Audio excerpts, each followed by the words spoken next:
दोस्तों, सबसे पहले आप इस वीडियो को लाइक कर दीजिए क्योंकि बाद में आप लाइक करना भूल जाते हैं। तो प्लीज़ वीडियो को टक से लाइक करें। एक बार एक साधु महाराज अपने एक शिष्य के घर ठहरे हुए थे।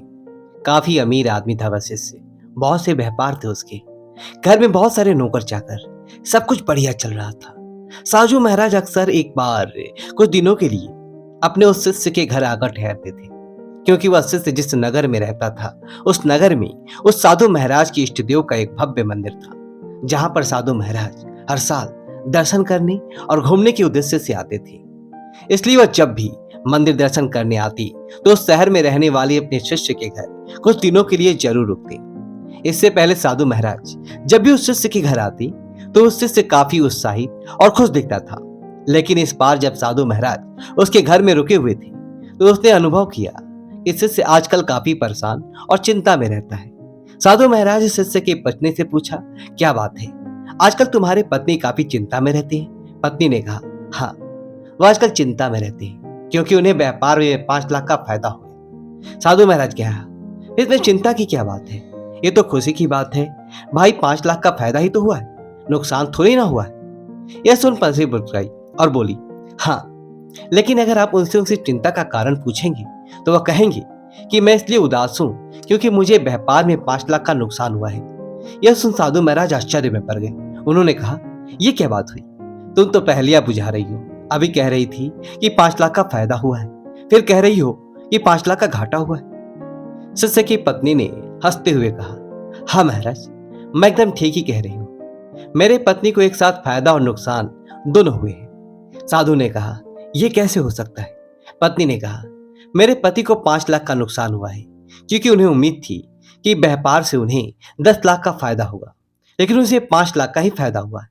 इसलिए वह आजकल ये सोचकर उदास रहते हैं कि उसे 5 लाख का नुकसान हो गया है। साधु महाराज को यह बात कुछ अजीब सी लगी। लेकिन जब शाम को ऐसी से साधु महाराज के पास बैठा हुआ था तो महाराज ने उससे उसकी चिंता का कारण पूछा। तो उसने कहा कि क्या बताओ गुरुजी, मुझे 5 लाख का नुकसान हो गया है। व्यापार में 10 लाख की फायदे की उम्मीद थी, लेकिन फायदा सिर्फ 5 लाख का ही हुआ। यह सुन साधु महाराज मन ही मन मुस्कुराए और सोचने लगे कि इस इंसान का ध्यान अपने 5 लाख के फायदे की तरफ नहीं है, बल्कि उस 5 लाख के नुकसान की तरफ है। जो 5 लाख सिर्फ इसकी उम्मीदें और आकांक्षाओं में थी, जो वास्तव में कभी थे ही नहीं। दोस्तों, सोचिए कि अगर उस इंसान को सिर्फ 5 लाख के फायदे की उम्मीद होती तो क्या वह दुखी होता? और अगर उसे सिर्फ 2 लाख की फायदे की उम्मीद होती और उसे 5 लाख का फायदा हो जाता तो वह तो खुशी के मारे झूम उठता। एक बात यह साफ साफ होती है कि इंसान के दुख का कारण उसकी उम्मीद ही है, उसकी आकांक्षाएं हैं। इंसान बहुत बड़ी बड़ी उम्मीदें और आकांक्षाएं मन में पाल लेता है, और जब वह उम्मीदें और आकांक्षाएं पूरी नहीं होती तो इंसान दुखी हो जाता है। ध्यान रहे कि जितनी बड़ी अपेक्षाएं होगी उतना ही ज्यादा असंतोष पैदा होगा। अपेक्षा कम तो असंतोष भी कम, अपेक्षाएं सोनी तो असंतोष भी सोनी। आइए इस पर सदन में एक दूसरी कहानी सुनते हैं। सुकरात एक बहुत बड़े दार्शनिक और ज्ञानी व्यक्ति थे। अक्सर दूर दूर से अपनी बहुत सारी समस्याएं लेकर सुकरात के पास आया करते थे। ऐसे एक दिन सुकरात सुबह सुबह अपने घर के बाहर बैठे हुए थे। तभी कुछ लोग उनके पास अपने कुछ प्रश्नों के उत्तर पूछने आए। सुकरात ने उन सभी को बैठने के लिए कहा और अपने पत्नी को उन सबके लिए चाय बना लाने के लिए आवाज दी। इसके बाद सुकरात उन सबके साथ बातचीत करने में मग्न हो गए। कुछ देर बाद पत्नी चाय बनाकर ली। पति ने पीछे से सुकरात को चाय ले जाने के लिए आवाज लगाई, लेकिन सुकरात नहीं सुने। पत्नी 2 बार 3 बार और बार आवाज लगाई, लेकिन सुकरात बातचीत में मग्न थे। इस बात पर पत्नी को सुकरात के ऊपर इतना गुस्सा आया कि उसने चाय से भरी केतली को सुकरात के सर के ऊपर खाली कर दिया। सुकरात का आधा चेहरा जल गया, लेकिन सुकरात अचानक से खड़े होकर आसमान की तरफ देखते हुए हाथ जोड़ने लगे। ये सब देखकर वहां आसपास से बैठे लोग उतर गए और सुकरात से पूछा, क्या हुआ? सुकरात ने कहा, कुछ नहीं, आधा चेहरा जलने से बच गया, इसलिए भगवान का शुक्रिया अदा कर रहा हूं। पूरा भी जल सकता था, लेकिन उसने बचा लिया। यहां सुकरात का ध्यान अपने आधे बचे हुए चेहरे पर। इसी को बोलते हैं सकारात्मक सोच, पॉजिटिव थिंकिंग। और जो भी आपके पास है, यह जो भी कुछ बचा हुआ है, उसके लिए शुक्रिया अदा करें, क्योंकि हो सकता था यह भी चला जाता। यहां सुकरात उस पहले कहानी वाले व्यक्ति से बिल्कुल अलग है, जहां एक और व्यक्ति उस बात को लेकर दुखी था जो उसके पास नहीं था, जो केवल उसके विचारों में था, उसकी उम्मीदों में था। वही दूसरी ओर सुकरात उस आधे चेहरे के लिए खुश है और भगवान को शुक्रिया अदा कर रहे हैं जो जलने से बच गया।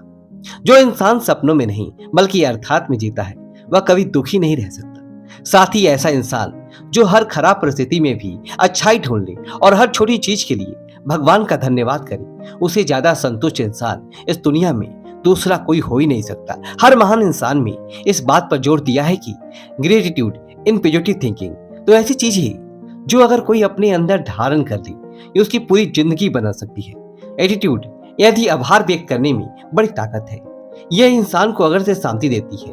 आप हर सुबह उठकर बस एक काम करें, रोज सुबह उठें और उठते ही भगवान को हर चीज के लिए धन्यवाद करें जो आपके पास है, जैसे कि आपकी नौकरी, आपका घर, आपकी अच्छी कार, आपकी बीवी, अच्छे बच्चे, अच्छे दोस्त, सही वातावरण, जो कुछ भी आपके पास है उसके लिए भगवान को शुक्रिया अदा करें। क्योंकि इस दुनिया में ऐसे करोड़ों लोग हैं जिनके पास ये सब नहीं है, ये उनके लिए एक सपने जैसी बात है।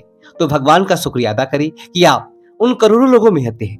बुरी से बुरी परिस्थिति में खुद के लिए पॉजिटिव थिंकिंग निकालें और जो कुछ भी आपके पास है उसमें खुश रहना। ये दो आदतें जिस इंसान के अंदर है वो उसे कोई दुखी नहीं कर सकता। आइए कहानी में आगे बढ़ते हैं। जुनैद नाम का एक फकीर अक्सर एक रास्ते से गुजरा करता था। एक दिन उसी रास्ते पर एक पत्थर से उसका पैर टकरा गया। पूरा पैर लहूलुहान हो गया, लेकिन जुनैद वहीं बैठकर हाथ जोड़कर ईश्वर का धन्यवाद करने लगा। कुछ मित्र भी जुनैद के साथ थे। यह देखकर वह चौंके और कहा, जुनैद तुम पागल हो गए हो क्या? हमने आज तक ऐसा इंसान नहीं देखा जो चोट लगने के बाद भगवान का धन्यवाद करे। जुनैद ने कहा, पत्थर की ठोकर से गिरकर मेरे सर भी फूट सकता था, जान भी जा सकती थी। अच्छा हुआ कि सिर्फ पैर में ही चोट लगी और बच गए, क्योंकि इससे भी बुरा हो सकता था। अब जुनैद जैसे इंसान अगर फांसी भी लगा दी जाए तभी वह भगवान का शुक्रिया अदा करेंगे, क्योंकि फांसी से भी ज्यादा दर्दनाक मौत इस दुनिया में है। धन्यवाद का भाव तो केवल उसी व्यक्ति में हो सकता है जिसकी कोई उपेक्षा नहीं है, जो सिर्फ अपना कर्म करता है बिना किसी उपेक्षा के। फिर ऐसे व्यक्ति को जो कुछ भी मिलता है वह उसके लिए धन्यवाद अदा करता है और खुश रहता है। धन्यवाद अदा करने में एक अलग ही शक्ति है। आप अगले 1 महीने तक रोज आपके पास जो कुछ भी है उसके लिए ईश्वर का धन्यवाद करें। 1 महीने के बाद आप पाएंगे कि आपके अंदर एक गजब की शांति और संतुष्टि नजर आएगी। दोस्तों, आपको वीडियो को लाइक करें और कमेंट बॉक्स में नमः शिवाय लिखकर हमारे चैनल सब्सक्राइब करें। धन्यवाद दोस्तों।